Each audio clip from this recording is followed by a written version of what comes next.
السلام عليكم ورحمة الله وبركاته. ازيكم حبايب قلبي؟ عاملين ايه؟ يا رب تكونوا بخير.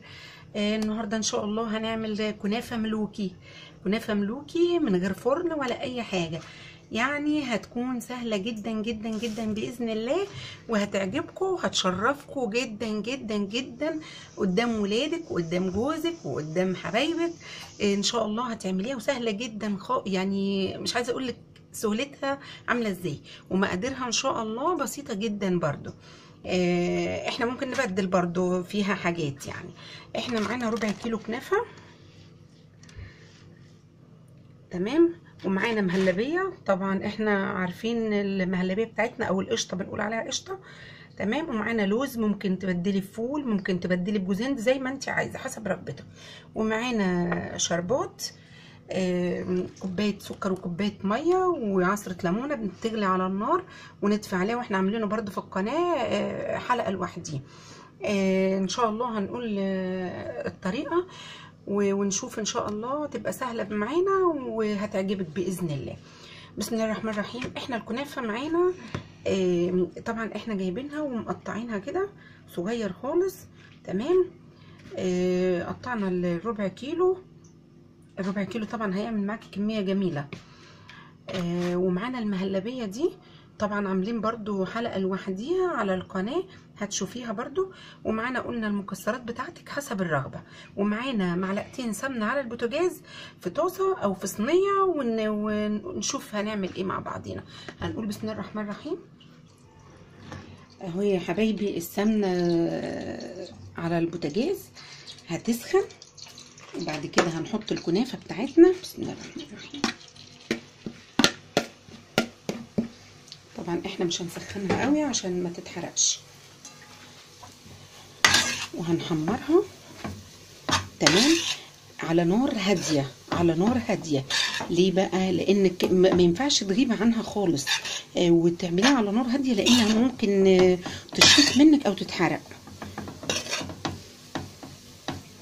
فاحنا نقلب فيها كده ونقف جنبيها لغايه ما تديني لون ذهبي، يعني مش ذهبي غامق، ذهبي فاتح كده. وبعد كده هنشوف هنعمل ايه.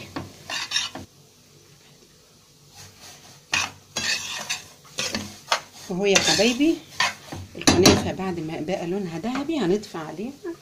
ومعانا كوبايه الشربات بتاعتنا، ممكن ما ناخدهاش كلها، احنا هنشوف. بصي هتقلبي كده، لازم تقلبي كويس عشان الكنافه احنا طافيين عليها البوتاجاز.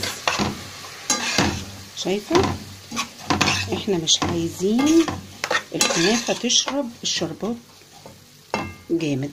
بس كده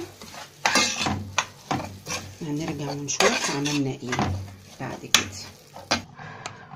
اهو يا حبايبي الكنافه شايفين؟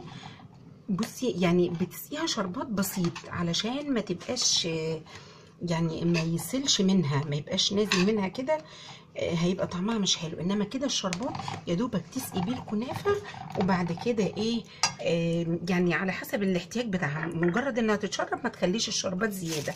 هنجيب هنا كيس الصناعه، تمام، وهنحط هنحط في الفنجان بتاعنا بالشكل ده. بسم الله الرحمن الرحيم.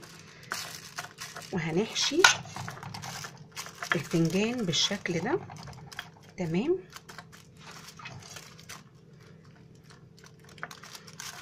يعني لغايه كده ايه، يعني 3/4 الفنجان.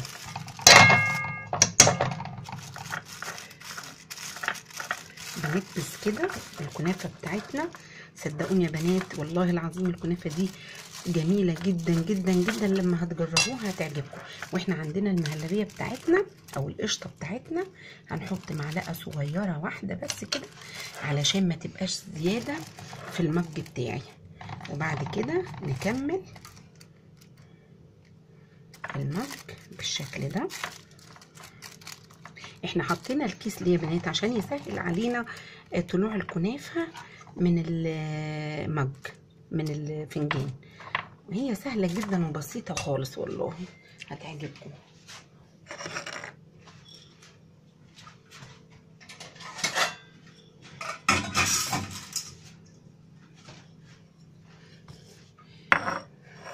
بصي انا هوريكي واحد هتعملي فيه ازاي. هتجيبي الطبق بتاعك كده، بسم الله الرحمن الرحيم، وترفعي الفنجان بتاعك وتزينيه بقى حسب مزاجك. احنا هنا عملنا اللوز، وطبعا الكنافه بعد ما بتهدى بتبقى في منتهى الجمال يا جماعه، والله هتجربوها هتعجبكم جدا، واقتصاديه جدا وشيك جدا لما بتحطيها قدام ضيوفك ولولادك بتبقى جميله. طبعا في ناس ما عندهاش فرن، الفرن بايظ بتاعها مش شغال، مش هنتوقف على الفرن يا جماعه، لازم نظبط حالنا ونمشي امورنا. انا هعمل كميه باذن الله وهرجع لكم ان شاء الله. وهو يا حبايبي الكنافه بعد ما عملناها، طبعا مش الكميه كلها دي، انا حبيت بس اوريكم الشكل بتاعها النهائي، هتعجبكم جدا جدا والله، جميله واقتصاديه جدا وهتنفعكم، والتزيين حسب مزاجك، يعني مش ما تتقيديش بكلامي. انت طبعا عندك فول اعملي، عندك فول سوداني، عندك زبيب، عندك جوز هند، اللي متاح ليكي تعمليه عادي جدا، ما تتقيديش بكلامي. بس شكلها حلو وطعمها جميل، ومنها اقتصادية وحاجة شيك جدا، وبتقدميها لضيوفك وبتقدميها لولادك بيفرحوا بيها جدا، شكل جديد للكنافة، وان شاء الله تعجبكم. ويا رب الفيديو يعجبكم وفيديوهاتي تعجبكم ان شاء الله. ولو عجبكم الفيديو لايك وشير وسبسكرايب، وعلشان يوصل لكم كل جديد. والسلام عليكم ورحمة الله وبركاته.